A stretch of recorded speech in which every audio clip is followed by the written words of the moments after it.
Olá, meus amigos e meus irmãos em Cristo, que a paz do nosso Senhor e do nosso Salvador repouse sobre cada um de vocês e que o Espírito Santo habite em seus corações, lhes trazendo paz, esperança, bondade, temperança, amor e cada um desses celestes atributos que compõem o caráter de Jesus. Amém? Bom, meus queridos, nesse trimestre aqui, a lição da Escola Sabatina está falando sobre os crisóis da vida do cristão.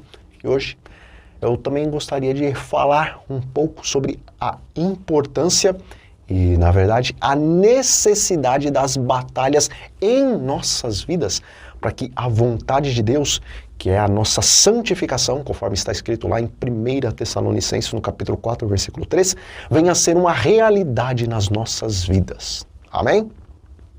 Veja, lá em 1 Coríntios, no capítulo 10, a partir ali do versículo 1, o apóstolo Paulo ele diz aos crentes que ele não desejava que esses ignorassem o que os israelitas viveram após a saída do Egito, e ali ele disse que todos esses estiveram debaixo da nuvem, e todos eles passaram pelo mar, e todos eles em Moisés foram virtualmente batizados tanto na nuvem como no mar.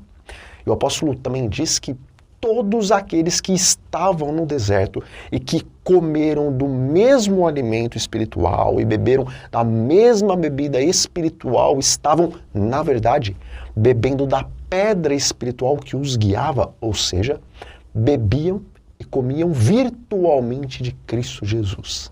Mas, irmãos, embora os israelitas, a igreja visível de Deus daquela época, viveram todas essas experiências ainda assim, Paulo diz que Deus não se agradou da maioria deles e por causa disso eles ficaram prostrados no deserto. E amigos, por fim, o apóstolo diz assim: essas coisas aconteceram com eles para servir de exemplo e foram escritas como advertência a nós, para quem o fim dos tempos tem chegado. 1 Coríntios 10, versículo 11.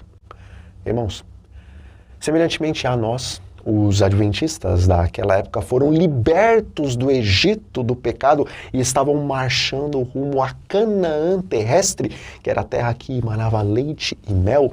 E a verdade é que o próprio Deus permitiu que a eles sobreviessem a fome, a sede e o cansaço, a fim de provar se a fé deles era genuína e a fim de prepará-los para entrar na terra prometida.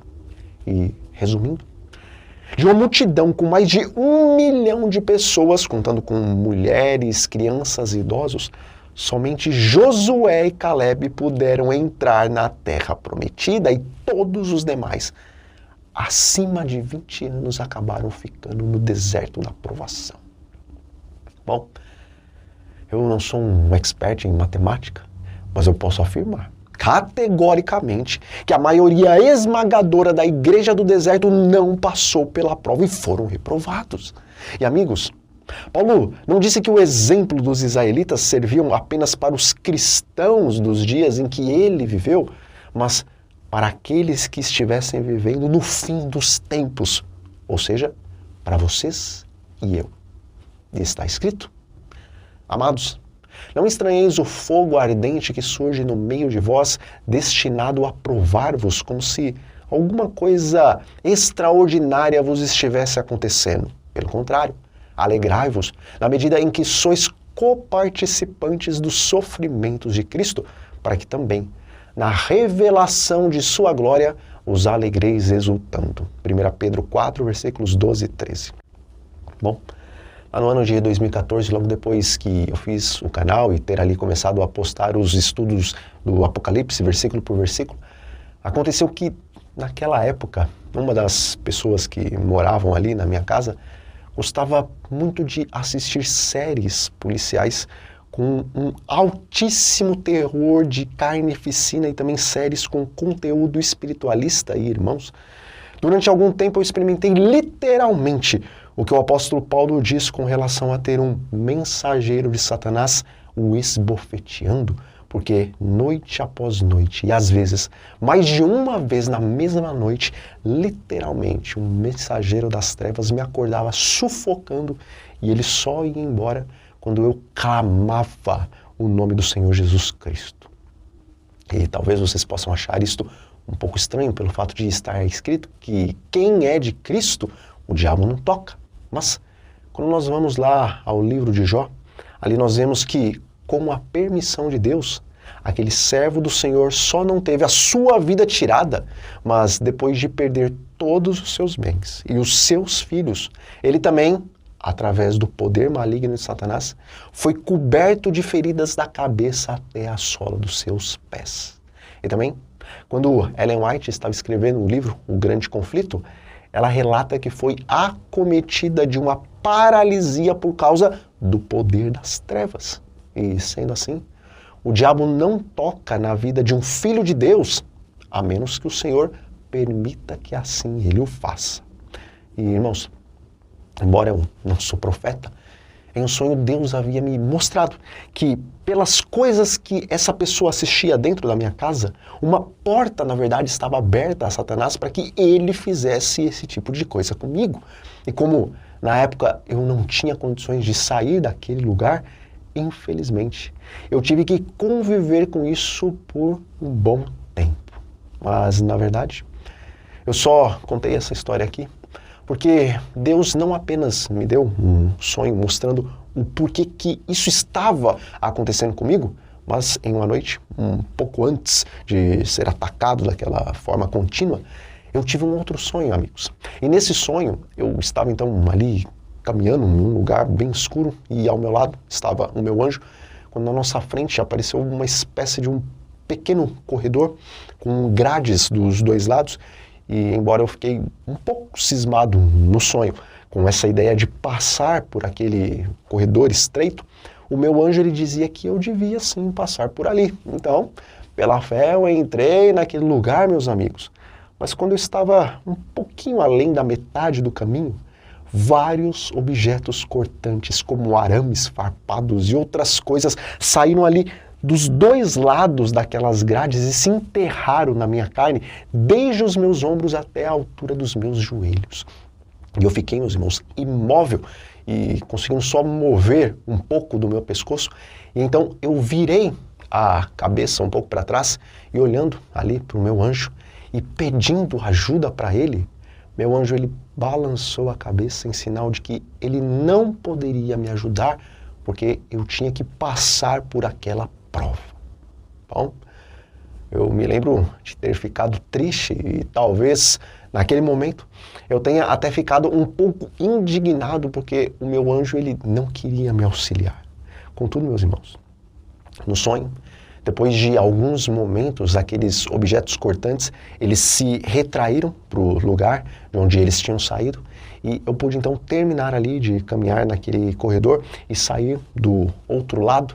E quando eu cheguei na saída do corredor, bem na frente dele, tinha uma espécie de um espelho. E quando eu olhei o meu corpo, embora ele estava, é claro, cheio das marcas daqueles objetos pontiagudos, os meus músculos, eles tinham crescido de tal forma que no sonho eu parecia até mesmo um atleta de fisiculturismo. E quando eu acordei, sufocado por aquela força das trevas, e depois de ter clamado e recebido o auxílio de Cristo, eu entendi que Deus ele poderia sim ter concedido algum lugar para que eu morasse onde aquelas séries não seriam assistidas e onde Satanás não teria essa porta aberta para fazer aquilo comigo durante as madrugadas, mas Deus preferiu que eu entrasse e enfrentasse aquela terrível luta que prosseguiu por vários e vários meses, porque quando ele colocasse um ponto final naquilo, essa prova me fortaleceria muito espiritualmente. E diz o Espírito de Profecia: a oposição que enfrentamos poderá ser benéfica para nós em muitos sentidos. Se for devidamente suportada, desenvolverá virtudes que nunca teriam aparecido se os cristãos nada tivessem a suportar. E a fé, a paciência, a clemência, a inclinação para as coisas celestiais, a confiança na providência divina e a genuína simpatia para com os que erram são o resultado de provações bem suportadas. E recebereis poder, página 347. Irmãos, Talvez vocês nunca passaram por essa experiência semelhante ao que eu passei, e talvez vocês nunca vão passar por isso, e que assim o seja. Mas, sem sombra de dúvida, dentro dos seus lares, nos seus empregos, e infelizmente dentro das igrejas que vocês frequentam, homens e mulheres inspirados por espíritos imundos sempre se levantarão contra vocês, caso vocês queiram viver plenamente a sã doutrina. E por mais que fiquemos indignados porque pastores, anciãos, líderes de ministérios e os membros leigos da igreja nos persigam, a verdade é que o Espírito de Profecia nos diz claramente que algumas virtudes nunca vão se desenvolver em nós se não houver tais perseguições e pressões em nossas vidas. E como em 1 Tessalonicenses, lá no capítulo 4, nos diz que a vontade de Deus para nós é a nossa santificação. Para desenvolver algumas virtudes em nós, é necessário que passemos por essas perseguições. Na verdade, todos aqueles que estiverem vivendo o plano de Deus em suas vidas vão passar por elas. E amigos, o texto que lemos no Espírito de Profecia também nos diz que o resultado dessas provações bem suportadas é que vão gerar em nós a fé, a paciência, a clemência, a inclinação para as coisas celestiais, a confiança na providência divina e a genuína simpatia para com aqueles que erram. E todas essas coisas são, na verdade, características de uma pessoa que está tendo o seu caráter moldado à semelhança do caráter de Cristo. E se nós desejamos receber o selo de Deus, não basta descansarmos no dia de sábado, mas para sermos aprovados e selados quando o nosso nome passar no juízo investigativo, deveremos ter um caráter semelhante ao caráter de Cristo.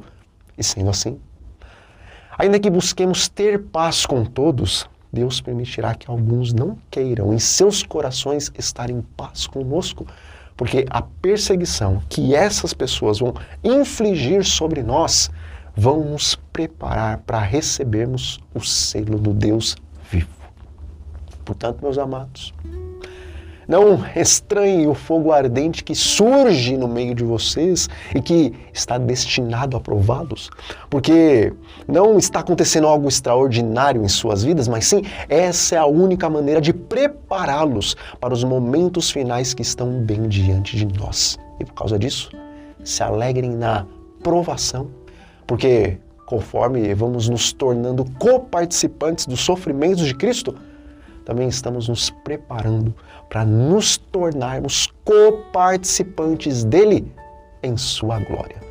E sendo que, quando estamos fracos, é que há uma grande oportunidade de estarmos fortes, em meio a essas provações e perseguições que nós estamos vivendo, não vamos dar o gostinho de Satanás nos chamar de acusadores, mas em vez de sentarmos em uma roda de perseguidos para falar mal daqueles que estão nos perseguindo, vamos então implorar o poder do Espírito Santo para suportarmos a prova com paciência, de tal forma que, sempre que necessário, venhamos dar o outro lado da face em vez de pagar o mal com o mal. Bom, nós vamos ficando por aqui, meus amigos. Aqueles que desejarem, deixa aí os seus pedidos de oração nos comentários, porque estaremos orando por eles, ok?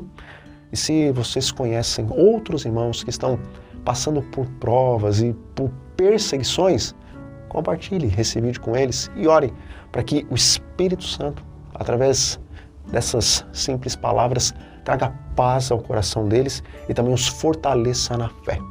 Amém?